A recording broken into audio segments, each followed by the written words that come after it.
নমস্কার। বাংলা সিরিয়াল সমাচারে তোমাদের সবাইকে অনেক অনেক স্বাগত জানিয়ে লক্ষ্মী ঝাঁপির আজকের পর্বের রিভিউ আমি শুরু করছি। শুরুতেই ঝাঁপিকে নিয়ে কাঁসাই আর চূর্ণি খুব আনন্দ করছে। ঝাঁপি বলছে, আমি জীবনে অনেক ভালো ভালো খাবার খেয়েছি, কিন্তু এই পরোটার মতো ভালো খাবার সত্যি আমি আর কোথাও খাইনি। ও যে আমার সাথে এইভাবে তার খাবার ভাগ করে নেবে, আমার তো জীবনে সব কিছু যেন পাওয়া হয়ে গেল। হ্যাঁ, ও আমাকে ভালোবাসা দেখায়নি ঠিকই, কিন্তু ও যে কনসার্নটা আমাকে দেখালো না, এটাই আমার কাছে অনেক।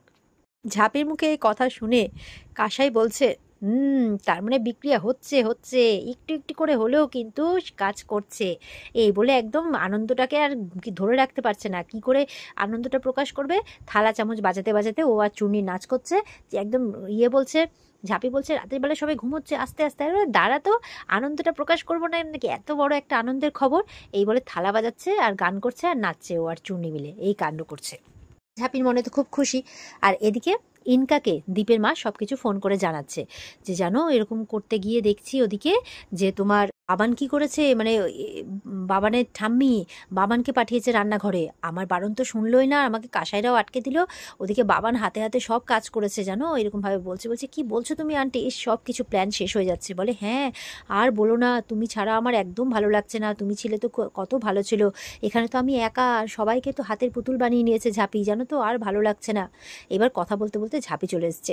বলছে, কি ব্যাপার আন্টি, তোমার হাতের ব্যথা কমে গেল, তুমি ফোন করছো? বলে, হ্যাঁ কমে গেছে। তাতে কি, ফোনটা নামিয়ে দিয়েছে ভয়, কমে গেছে, রাত বাড়ছে তো তাই। বলছে, ও আচ্ছা, আমি কোথায় ভাবলাম যে তোমার হাতের ব্যথা বেড়েছে, এই যে মলমটা নিয়ে আসলাম, হাতটা একটু মালিশ করে দেবো। দীপের মা তো মুখ ভেঙাচ্ছে। তো বলছে, দেখছি তোমার দিব্যি সে তো ফোনে কথা বলছো, ঠিক আছে যাই তাহলে। এই বলে যখন যাচ্ছে, তখন আবার বলে যাচ্ছে, নিশ্চয়ই ইনকাদির সাথে কথা বলছো, তো ইনকাদিকে বলে দিও কিন্তু, যে তোমার বাবান শুধু আমার সাথে হাতে হাতে কাজ করেছে সেটাই নয়, শেষে যখন খাবারে টান পড়েছিল তখন দেড়খানা পরোটা নিজের কাছ থেকে ভাগ করে আমাকে দিয়েছে, আমিও খেয়েছি সেও খেয়েছে, খুব এনজয় করেছি আমরা। আর এটা শুনে দীপের মা তো হা করে একদম কাঁদতে শুরু করে দিয়েছে। ঝাঁপি চলে যায় মজা নিয়ে। আর ওদিকে ইনকাও শুনে অবাক হয়ে যায়। বলছে, গেল গেল গেল, আমার সব গেল, আমার ছেলেটাকেও হাত করে নিল, কি হবে এবার, সব শেষ হয়ে যাবে আমার। এইভাবে বলছে ইনকাকে যে তুমি কিছু একটা করো। এবার ইনকা বলছে, দাঁড়ো আন্টি, এবার এমন কিছু একটা করব, খুব ডানা মেলে উঠছে তো, এবার ডানাটাই কেটে দেবো আমি। এ বলে ফোনটা রেখে দেয়। আর রনিতকে সঙ্গে সঙ্গে ফোন করে যে, আমি যতদূর জানি যে এই ভিকিরিদের মানে এখন এই ব্যবসাটাও কিন্তু একটা মানে প্রফেশনাল, মানে একটা প্রফেশনাল মানে অর্গানাইজড ব্যবসা হয়ে গেছে আর কি। তো কেউ র্যান্ডামলি কিন্তু এইভাবে ভিক্ষে করে যেতে পারে না, নিশ্চয়ই এদের কাছ থেকে কেউ না কেউ তোলে। তো এতজন ভিখিরি যদি একসাথে ভিক্ষে করা ছেড়ে দেয়, তাহলে তো নিশ্চয়ই তাদের অসুবিধে হবে। তো তুমি খোঁজ করো যে এদের কাছ থেকে তোলা কে তোলে। রনিতকে খোঁজ করতে বলে দেয়। তারপর যা ব্যবস্থা নেওয়ার নেবে ইনকা। এই বলে ফোনটা রাখে। তো এবার পরদিন দেখা যাচ্ছে যে সমস্ত ভিখিরিরা কিন্তু চলে এসেছে তারা জিনিসপত্র নিতে। তো সেই মতো করে ঝাঁপি কিন্তু তাদেরকে পাঁপড় আচার পুরো 200 বোতল আচারই দিয়ে দেয়। পাঁপড় টাপড় যা যা বানিয়েছে সব কিছু দিয়ে দেয়, আর হিসেব টিসেব খাতায় লিখে রাখছে। তো ঝাঁপি বলছে, দেখো আমি কিন্তু আমার কথা রেখেছি, কথা মতো সব জিনিস দিয়েছি তোমাদের। বলে, হ্যাঁ আমরাও তো ওই জন্য তোমাকে বিশ্বাস করে চলে এসেছি, আর আমাদের প্রফেশনটাও বদলে নিয়েছি। তাই বলছে যে এবার আমরা বিজনেস করব, আর আমরা ওই ভিক্ষে করবো না, এরকমভাবে বলছে। আর ওদিকে ঝাঁপি কিন্তু ইয়ের দিকে তাকাচ্ছে, দ্বীপের দিকে। দ্বীপ মনে মনে বলছে, তাকিয়ে কোনো লাভ নেই, ওইরকম লুক আমাকে দিয়ে লাভ নেই। আমি কি বলেছিলাম গতকালকে, আমার মনে আছে যে সব ভিখিরিকে পাল্টে তুই সেলসম্যান বানিয়ে দিবি নাকি, এখনো সেই সময় আসেনি, দাঁড়া আগে কি হয় সেটা দেখ তারপর, মনে মনে বলছে। ওদিকে এবার রনিতের মা এসেছে সমস্ত ব্লাউজ ট্লাউজ প্যাকিং করে। তো পিসিমা বলছে যে, ও তোমার হয়ে গেল, তুমিও পারো বটে, এত তাড়াতাড়ি সব কিছু হয়ে গেল। বলে, হ্যাঁ আর বলো না, কালকে কোন মানে আশ্রমের হয়তো উনি কোনো আশ্রম দেখাশোনা বা কোনো কিছু করেন, তো সেই আশ্রমে কালকে খাওয়া দাওয়া এই সমস্ত কিছু আছে, তার আগে উনি ওনার কাজকর্ম সেরে ফেলেছেন। তো বলছে বলছে বড় মা, কি সুন্দর তুমি সেই দিকটা দেখাশোনা করো গো। তখন বড় মা এসে বলছে, আরে আমি তো কিছুই করি না রে, করে তো তোর বউ।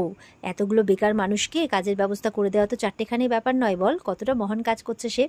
তখন দীপ বলছে, ও সিস্টেম ব্রেক করে করছে যা করার, তো এতে ও বিপদে পড়বে আর আমাদেরকে নিয়েও বিপদে পড়বে, তাই বলছে। এই বলে কিন্তু দীপ চলে যায়। তখন তো রনিতের মাকে ডাকছে পিসি, ডেকে বলছে যে, যখনই তুমি ঝাঁপির নামে সুনাম করবে না ওর কাছে, তখনই দেখবে ওর একদম মুখ কাচুমাচু করে চলে যাবে, এরকমভাবে বলছে। দুজনে মিলে তখন হাসাহাসি করছে এই নিয়ে। এবার তো ঝাঁপিকে বলছে কাকিমণি যে 200 বোতল বেরিয়ে গেল আজকে। বলে, হ্যাঁ আজকে 200 বেরোলো, তাই আনন্দ পাচ্ছ, এরপরে 20,000 বেরোবে, তারপরে আরও বেরোবে, তখন তখন কত আনন্দ হবে। তখন বলছে তাহলে তো তখন বাড়িতে তো এসব হবে না রে। বলে হ্যাঁ, তখন তো বাড়িতে এত কিছু রান্না বান্না কিছুই হবে না, তখন আলাদা করে দোকান নিতে হবে, সেখানে লোক রাখতে হবে, কত কি বলো তো। তো কাকিমণি তো স্বপ্ন দেখতে শুরু করে দিয়েছে। তো কাকিমণি বলছে কোনোদিনও আমি ভাবিনি যে আমার কিছু হবে, আমিও এত কিছু করতে পারবো জীবনে। যে মনে মনে বড্ড ভয় হচ্ছে, কারো নজর যেন না লাগে। ওদিকে দেখা যাচ্ছে মানে ভগবান জেঠুরা মানে বিক্রিরা ওরা আর কি, তো ওরা কথা গল্প করতে করতে আসছে। আজকে সারাদিনে অনেক বিক্রি বাট্টা করেছে, তো লোকজন কত সম্মান করছে তাদেরকে। একটা সময় ভিক্ষে চাইতে গেলে তো কেউ দিত কেউ দিত না, কেউ মুখ ঝামটা করতো, এরকম চলতো, কেউ সম্মান করতো না। তো এখন ওরা যে ব্যবসা করছে তাতে কিন্তু অনেক সম্মান পাচ্ছে, সব লোক তাদেরকে সম্মান করছে, তাই ওদের খুব ভালো লাগছে। তাই বলছে ঝাবি দিদি যা ব্যবসা করবে আমরাও তাই ব্যবসা করব, তাই বলে যাচ্ছে। এবার বলতে না বলতেই কিন্তু এক গাড়ি ভর্তি লোক চলে আসে। কারা? না যারা তোলা তোলে তাদের কাছ থেকে, ওদের মাথার উপরে যে আছে। এবার বলছে কিরে ভগবান, খুব তো ব্যবসা করছিস শুনলাম, তো দে তাহলে পয়সা করি ছাড়, তোলাটা দে। তো কত হয়েছে হিসাব করে দেখছে সবার 600 টাকা হয়েছে। বলে দে দে টাকা ছাড় টাকা ছাড়, আবার দেরি হচ্ছে যেতে হবে। বলে কিসের টাকা? এতদিন তোমরা যেখানে যেখানে ভিক্ষে করতে বসিয়েছো ভিক্ষে করেছি, তার বিনিময়ে টাকাও দিতে হয়েছে, কিন্তু এখন তো আর আমরা ভিক্ষে করছি না, এখন আমরা অন্য কিছু করছি, তাহলে আমরা তোলা কেন দেব? তখন ভগবানের মুখ চেপে ধরেছে যে এই মুখে খুব বুলি ফুটেছে শুনেছিলাম, এখন নিজের মানে নিজের চোখে দেখেও নিলাম, খুব ব্যবসা ব্যবসা করছিস তাই না? হুম, তো এতদিন তোরা আমার আন্ডারে ছিলি, তো আমার আন্ডারে ছিলিস, তোদের কাছ থেকে তোলা তুলে আমি ওপর মহলে পাঠাতাম, এটা ছিল আমার ব্যবসা। তো এখন যখন আমার আন্ডারে থাকবি না, দেখ এবার তোদের কি ব্যবস্থা মানে অবস্থা আমি করি। এই বলে ওদের যে থাকার জায়গা যেখানে থাকছিল ওরা, বিছানাপত্র বাসন কোসন সব কিছু ছন্নছাড়া করে এদিক ওদিক ছিটিয়ে ফেলে দেয়, আর ওদেরকেও মারধর করতে থাকে। তো ওরা তো হাতে পায়ে ধরছে এরকমটা করো না, আমরা কোথায় যাব কোথায় যাব। তখন বলছে কেন, যে দিদি তোদেরকে ব্যবসার পথ দেখিয়েছে যা, তার দালান বাড়িতে গিয়ে থাকবে যা, এভাবে বলছে। এবার তো তারা ওই রাত্রিবেলাতে গিয়ে ঝাঁপির দরজায় কড়া নাড়ছে, আর ঝাঁপিরা তখন সবাই মিলে ঘুমিয়ে পড়েছে, রাত হয়ে গেছে অনেক রাত। এবার ভাবছে কি ব্যাপার এত রাত্রে কে এলো, কারা এরকমভাবে কড়া নাড়ছে। দৌড়ে গিয়ে দেখে যে এই ব্যাপার, সব মানে পুরো যারা যারা ভিখিরিরা যতজন ছিল সবাই মারধর খেয়ে চলে এসেছে। তো সবাই তো দেখে অবাক। এবার তো ওদেরকে দেখে সবাই অবাক। ঝাঁপি বলছে তোমাদের এই অবস্থা কি করে করলো? বলছে আমাদের মাথার উপরে যারা আছে, যারা আমাদের কাছ থেকে তোলা তুলে তারা তারা তাদেরকে তো তোলা দিতাম আমরা, এবার যেহেতু তোলা দেওয়া বন্ধ করে দিয়েছি, তো সেই জন্য আমাদের এই অবস্থা করেছে। যেখানে ছিলাম ওখানে জিনিসপত্র সব ছুঁড়ে ফেলে দিয়েছে, এখন নাকি সেই ফুটপাতে দোকান দেবে। এতদিন তোলা দিতাম তো, তাই উপর মহলের মানে পুলিশ টুলিশ এসেও আমাদেরকে সরাতো না, কিন্তু এখন তো সেটা বন্ধ করে দিয়েছি, ওই জন্য ওই জায়গা থেকে আমাদেরকে সরিয়ে দিয়েছে, আর বলছে যে কাজ দিয়েছে তার বাড়িতে গিয়ে থাকবে। তখন দীপ বলছে আই নিউ ইট, আমি জানতাম এমনটাই হবে, এটা একটা অনেক বড় র্যাকেট ঝাঁপি, অনেক বড় চক্র, লক্ষ লক্ষ কোটি কোটি টাকা এর সঙ্গে জড়িয়ে আছে, ঠিক আছে? পুরো বর্ধমান থেকে এই র্যাকেট তুলে দেওয়াটা না অত সহজ ব্যাপার নয়, নে এবার ঠেলা সামলা। এই বলে তো রাগ করে দীপ চলে যায়। তখন দীপের মা বলছে ঠেলা সামলা আবার কি, এই ঝামেলাগুলো আমাদেরকেই পোয়াতে হবে রাত দুপুরে দিন দুপুরে। এখন এক তো সারাদিন এই বয়স্ক মানুষগুলো খেটে খাওয়া শরীর, তার মধ্যে যদি রাত দুপুরে এগুলো দেখতে হয় কে সহ্য করবে? আর এই যে এদের মাথার উপরে কে সব আছে এত বড় র্যাকেট চালায়, যদি তাদের মানে এই গুন্ডামিটা এখন আমাদের উপরে এসে পড়ে, আমাদের বাড়িতেও তো মেয়ে বউরা আছে, আমরাও তো মেয়ে বউ নিয়ে থাকি, তাহলে বাইরে বেরোনো তো আমাদেরও দায় হয়ে যাবে, তাহলে কিভাবে চলবে এইসব? তখন পিসি বলছে যে সত্যি ঝাঁপিয়ে এতজন মানুষকে তো রাখাটা মানে সম্ভব হবে না, কি করি বলতো, একটা তো সমস্যা হয়ে গেল। তখন বলছে ছোট, তুইও তো ওদের তালে ভালোই তাল দিয়েছিলি, নে এবার সামলা। কাকাও বলছে যে এই তোর আর তোর কাকিমার ব্যবসার জন্য কি এবার আমাদের সবকিছু যাবে নাকি?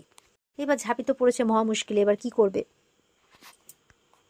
তো ভগবান জেঠু বলছে আমার জন্য তোমাকে শ্বশুর বাড়িতে মুখ ঝামটা খেতে হচ্ছে মা, এটা আমরা কখনোই চাইবো না, আমাদের জন্য তোমার ক্ষতি হোক, এটা আমরা চাইবো না। তুমি সুখে সংসার করো মা, আমাদের জন্য তোমাকে কোনো সমস্যা পোয়াতে হবে না। আসলে ভিখিরি হয়ে জন্মেছি তো, ভিক্ষের জীবনই কাটাতে হবে, কি করব বলো? ভেবেছিলাম ভালোভাবে জীবন কাটাবো, ভালোভাবে বাঁচবো, খেটে খেয়ে জীবনে বাঁচবো, কিন্তু হলো না, কপালে সইল না, তাই আমরাও আর এগুলো বিক্রি করতে পারবো না। এই বলে ঝাঁপির পায়ে পড়ছে আর সমস্ত কিছু ফিরিয়ে দিচ্ছে। তখন ঝাঁপি বলছে ওঠো ভগবান জেঠু ওঠো, এইভাবে ভেঙে পড়লে হবে না, নতুন কিছু শুরু করতে গেলে জীবনে বাধা তো আসবেই, তার বিরুদ্ধে রুখে দাঁড়াতে হবে এবার। এতদিন তো অনেক কিছু সহ্য করেছো, এবার রুখে দাঁড়াতে হবে। বলো তো যে ওরা কজন ছিল? বলছে 4 জন। আর তোমরা কজন ছিলে? বলছে 10 জন। বলে 4 জন মিলে 10 জনকে সাহায্য করতে পারলে না? এবার কিন্তু তোমাদেরকে রুখে দাঁড়াতেই হবে, আর আমি যখন তোমাদের দায়িত্ব নিয়েছি তখন তোমাদের আমি আর ওই পথে যেতে দেব না, তোমরা আমার লক্ষ্মী, এত সহজে তোমাদের আমি ছেড়ে দেব না, তাই বলছে। ভগবান তোমাদের মাথা উঁচু করে বাঁচার সুযোগ করে দিয়েছে, আর তোমরা সেই মাথা হেট করে দেবে কেন ভয় পেয়ে? আর তোমরা ভয় পাবে না, এবার তোমরা গর্জে ওঠো। বলছে এবার তোমরা রুখে দাঁড়াবে। চূর্ণীকে বলছে ঘরে যা যা আছে হাতে মানে লড়াই করার মতো সেই সমস্ত জিনিস এনে দে। চূর্ণী আনতে চলে যায়। এরপরে চূর্ণী আর কাসাই মিলে মানে বটি, ঝাড়ু, তারপরে উইকেটগুলো, ক্রিকেটের উইকেটগুলো সব এনে দিচ্ছে। কাসাই নিয়েছে হাতে খেলার ব্যাট, ঝাঁপিও চলে গেছে কিছু না একটা কিছু আনতে। টুনিও নিয়ে নিয়েছে হাতে উইকেট। ঝাঁপি বলছে তোমাদের দায়িত্ব যখন নিয়েছি চলো সবাই। কাসাই বলছে তুই একা কেন যাবি, আমরাও যাব। কাসাইয়ের মা বলছে কি, এখন তোরা রাত দুপুরে বাড়ির বাইরে গুন্ডামি করতে যাবি, একদম বাড়ির বাইরে বেরোনো চলবে না। তখন কাসাই বলছে সরি মা, এখন তোমার কথা শোনার আমাদের টাইম নাই, এই বলে চলো বলে সবাই মিলে বেরিয়ে পড়ে। আর এখানে আজকের পর্ব শেষ হয়ে যায়। তো বুঝতেই পাচ্ছেন যে পরের পর্বটা কতটা মজাদার হতে চলেছে। দেখার অপেক্ষায় কিন্তু থাকতে হবে সবাইকে। তো আজকের পর্ব দেখার জন্য অবশ্যই বিস্তারিত স্টার জলসার পর্দায় দেখতে হবে। আর আমাদের পর্বের রিভিউ যদি ভালো লেগে থাকে তাহলে অবশ্যই লাইক কমেন্ট করে জানাতে হবে। আর আমাদের চ্যানেলের সাথে জুড়তে বেশি বেশি করে সাবস্ক্রাইব করতে হবে। দেখা হচ্ছে তোমাদের সাথে আগামীকালকে। সবাই খুব ভালো থাকবে। আজকের মতো পর্ব এই পর্যন্তই। টাটা।